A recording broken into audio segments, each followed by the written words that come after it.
Eh ben, re-salut tout le monde, on se trouve aujourd'hui pour le jour 5 et encore des péripéties malgré que ce soit un beau voyage.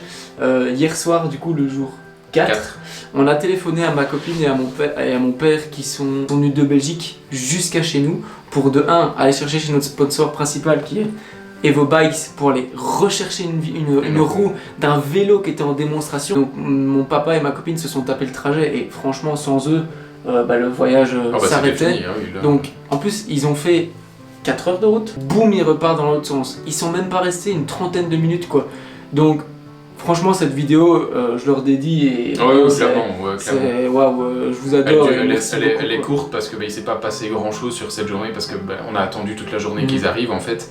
Et ouais, c'était juste incroyable parce que clairement sans eux on n'avait plus de roues, plus de remorques, donc on pouvait plus avancer quoi.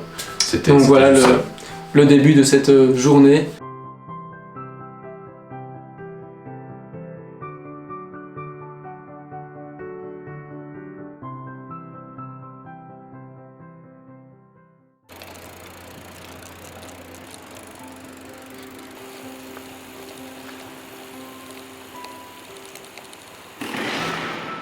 Putain non, c'est le pneu il a crevé. Si? Ouais. Ouais.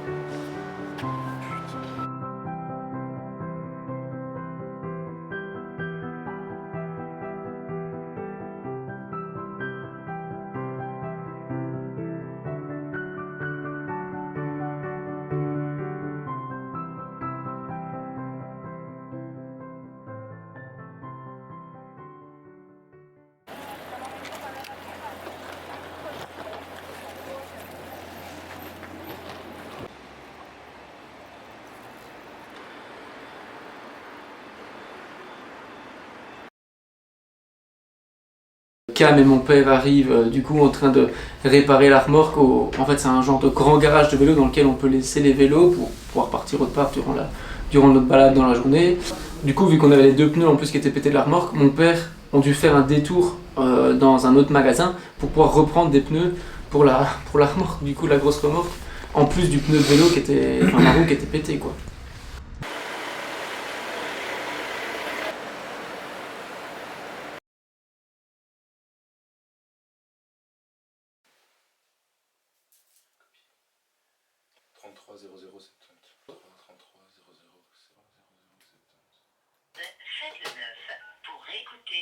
Et le soir du coup, de nouveau c'était comme c'est écrit dedans, c'est l'incertitude.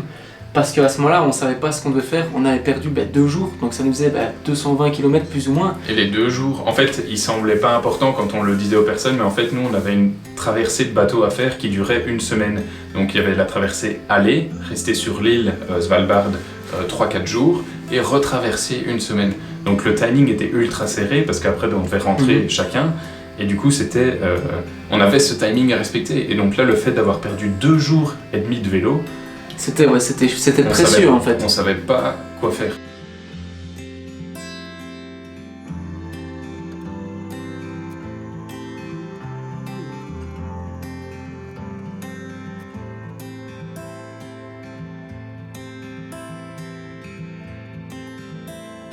Ça c'est un peu l'image de Hata Hata en fait, j'ai envie de dire. C'est que Hata Hata c'est pas seulement Maxime Ferrari, c'est Maxime Prudhomme, c'est un ensemble de personnes. C'était incroyable de sentir le soutien des gens et qui vous pousse à aller plus loin, c'est de vous dire hey les gars putain, let's go, bougez-vous quoi, vous avez vu le truc de malade que vous pouvez faire.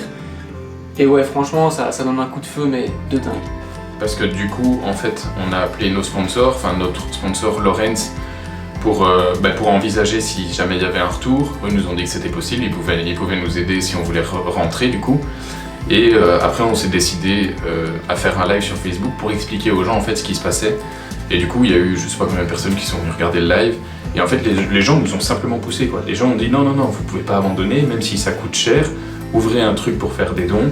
On va vous filer de l'argent et vous allez continuer ce voyage et vous allez y arriver quoi. Parce que ce qu'on devait faire à ce moment-là c'était pour reprendre les 2 jours qu'on avait, pour essayer de reprendre les jours, on devait prendre le train. On devait prendre le train. Et le train, en fait, ce qui coûte cher en Allemagne, c'est pas spécialement la place pour nous deux, mais c'est la place plus les vélos et plus les remorques. Parce qu'il faut payer chaque vélo individuellement, chaque remorque individuellement, plus nos 2 places.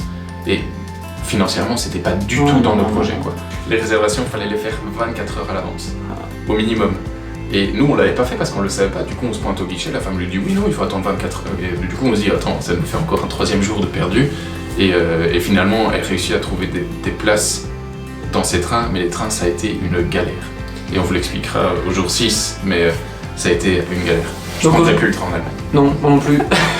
Donc voilà, aujourd'hui, petite vidéo, voilà, très simple, et la vidéo de tout le chamboulement, si je peux dire ça, vraiment, on est passé de la dépression à la joie, à tout, à plein de choses, et au reboost et tout, enfin c'était juste génial. Demain, on vous expliquera, donc pour le jour 6, on vous expliquera tout ce qui s'est passé, toutes les mésaventures qu'on a encore eues, et voilà. Mais là, on part sur de nouveaux projets, de nouvelles choses pour ce jour-là, donc voilà. On se dit à très bientôt, et encore merci pour votre soutien, parce que franchement, même si vous êtes 30 ou 1000, on les a pas encore, mais vous êtes géniaux. Merci à vous tous, et à la semaine prochaine. Ciao. Ciao.